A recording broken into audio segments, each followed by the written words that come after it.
नमस्कार दोस्तों, मैं राजेश मुजफ्फरपुर सारा यूट्यूब चैनल में आप सभी का स्वागत है। अगर आप चैनल पे नए हैं तो चैनल को सब्सक्राइब जरूर करें और वीडियो को लाइक करें, शेयर करें, कमेंट करें। तो आज हम आप लोगों को ले चलते हैं दीना भाना के जीवन संघर्ष की तरफ। और आज की हेडिंग है, दीना भाना ना होते तो बहुजन आंदोलन को काशीराम ना मिलते। तो राजस्थान की राजधानी जयपुर से 40 किलोमीटर दूर वागास गांव में माननीय भाना वाल्मीकि के घर 28 फरवरी 1928 को दीना भाना का जन्म हुआ।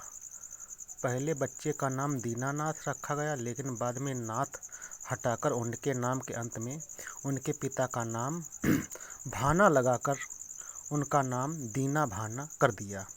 उसी दौरान भारत की सामाजिक, शैक्षणिक तथा राजनीतिक स्थिति का आकलन करने के लिए 3 फरवरी 1928 को ब्रिटिश सरकार द्वारा नियुक्त साइमन कमीशन भारत पहुंचा, जिससे सारे देश में उथल पुथल मच गई। जहां एक ओर गांधी व कांग्रेस के नेता साइमन कमीशन के बहिष्कार व असहयोग की योजना बना रहे थे, वहीं दूसरी ओर दलित तथा पिछड़ी जातियों के नेता साइमन कमीशन के आगमन से खुश थे, उत्साहित थे तथा कमीशन के सदस्यों के स्वागत की तैयारी कर रहे थे। उस समय राजस्थान में जाति भेदभाव चरम सीमा पर था। भंगी की परछाई से भी लोग कतराते थे। स्कूल का दरवाजा इनके लिए बंद था। दीना भाना जी जब 14-15 साल के हुए तो उनके सामने एक घटना घटी। दीना भाना जी के पिता ने गांव के एक जाट को पशुओं का चारा खिलाने के लिए ढकोला हौंद बनाकर दिया। काफ़ी समय तक जाट उसका पैसा नहीं दे पाया। उसने पैसे के बदले भैंस दे दी। तीनों भाई बहुत खुश हुए, क्योंकि भंगियों को भैंस रखने पर भी पाबंदी थी। ठाकुर राजा को ध्यान आया कि भैंस भाना भंगी के घर में बंधी है, तो उसी समय दीना भाना के पिता को बुलवाया और राजा ने कहा, भाना, तेरे पास भैंस कहाँ से आई? पिता ने उत्तर दिया, भैंस जाट से मैंने खरीदी है। ठाकुर राजा ने कहा, यह भैंस जाट को वापस देकर आओ, नहीं तो साले को 5 जूते लगाओ।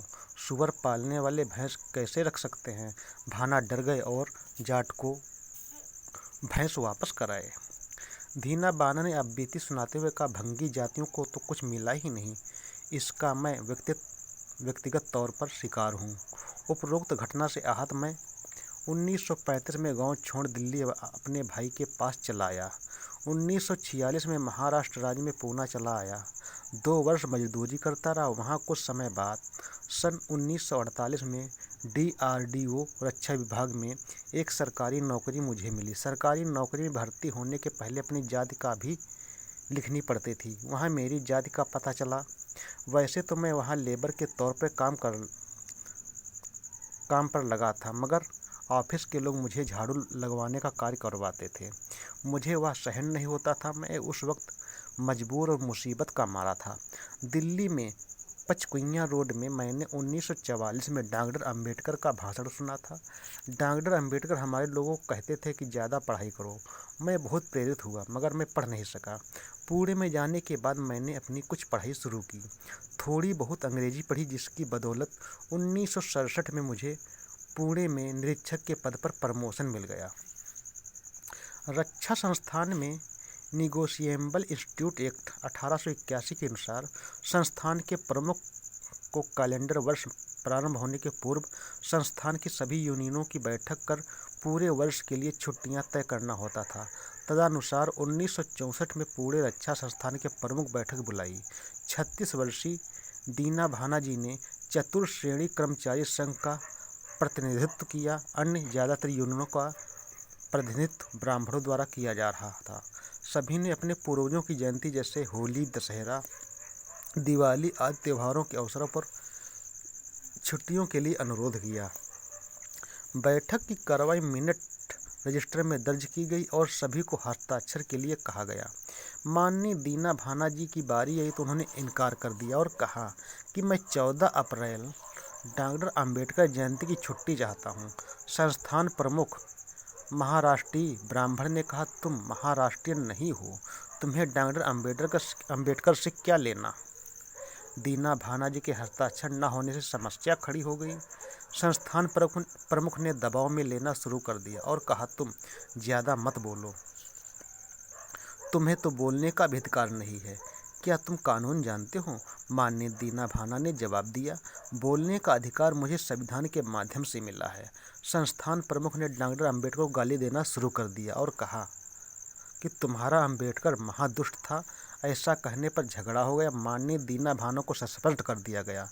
इस लड़ाई में माननीय D.K. खरपड़े और माननीय काशीराम ने बहुत मदद की। संस्थान के निदेशक ने काशीराम जी को भी सस्पेंड कर दिया तथा मान्यवर D.K. खरपड़े को दक्षिण भारत के कार्यालय में स्थानांतरित कर दिया। इसी समय एक दर्दनाक घटना घटी। पूना से 30 किलोमीटर दूर एक गांव में दबंग जाति के लोगों ने अछूत जाति की कुछ महिलाओं को पूरे गांव में नंगा घुमाकर अपमानित किया। इसकी सूचना मिलने पर मान्यवर काशीराम तथा मान्यवर D.K. खरपड़े सहित 10 आदमियों की एक टीम उस गांव पहुंची। पीड़ित व्यक्तियों से मिलने तथा उनकी हिम्मत बढ़ाई। यह संघर्ष ही वामसेव के जन्म का कारण बना। माननीय D.K. खरपड़े व माननीय काशीराम और माननीय दीना भाना ने अपने दलित अछूत समाज की वास्तविक सामाजिक हालत जानने के लिए देश के विभिन्न शहरों और गांवों का दौरा किया, विभिन्न लोगों से बातचीत की तथा अपने समाज की वास्तविक जानकारी प्राप्त की और उन्होंने यह पाया कि पूना के पास वाले गांव की समस्या देश की अकेली समस्या नहीं है, बल्कि दलित समाज की पूरे देश में यही स्थिति है। इन महापुरुष ने विचार किया, इस प्रकार की समस्या पूरे देश व पूरे मूल निवासी बहुजन समाज की है।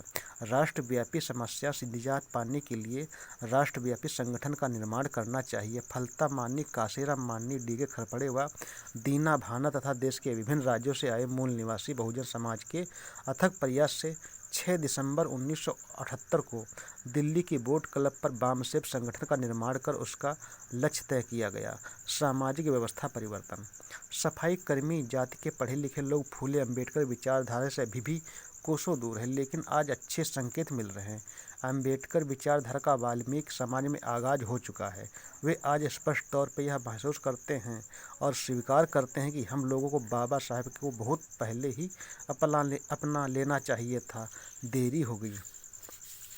इसलिए हम आज भी पीछे हैं, लेकिन आज इस समाज के लोग डॉक्टर अम्बेडकर की विचारधारा को अपनाने के लिए बेचैन हैं।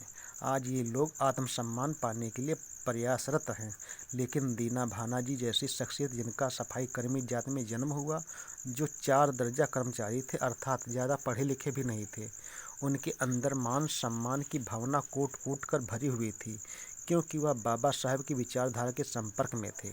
इसलिए वे विभाग के बड़े अधिकारियों के विरुद्ध अपने समाज के न्यायोचित मांगों को लिए डटकर खड़े हुए। वह ना तो उनके सामने झुके, ना ही रुके और अंत में अधिकारियों को उनकी मांगों के सामने झुकना पड़ा। दीना भाना जी 1986 में सैनिटरी इंस्पेक्टर पद से रिटायर हुए और रिटायर होने के बाद वे कभी घर नहीं रहे। सामाजिक आंदोलन के कार्य से फुर्सत नहीं मिली और रिटायर होने के बहुत दिनों बाद पता चला कि उनके गले में कैंसर है। उनका बहुत इलाज चला। ऑपरेशन के बाद वे पूना चले, जहां अचानक उनकी तबीयत बिगड़ गई और 28 नवंबर 2011 को मूल निवासी बहुजन क्रांति के महान योद्धा दीना भाना जी इस दुनिया में नहीं रहे। आज के साथ इतना ही। हम फिर अगले वीडियो में मिलेंगे नई जानकारी के साथ। तब तक के लिए नमस्कार।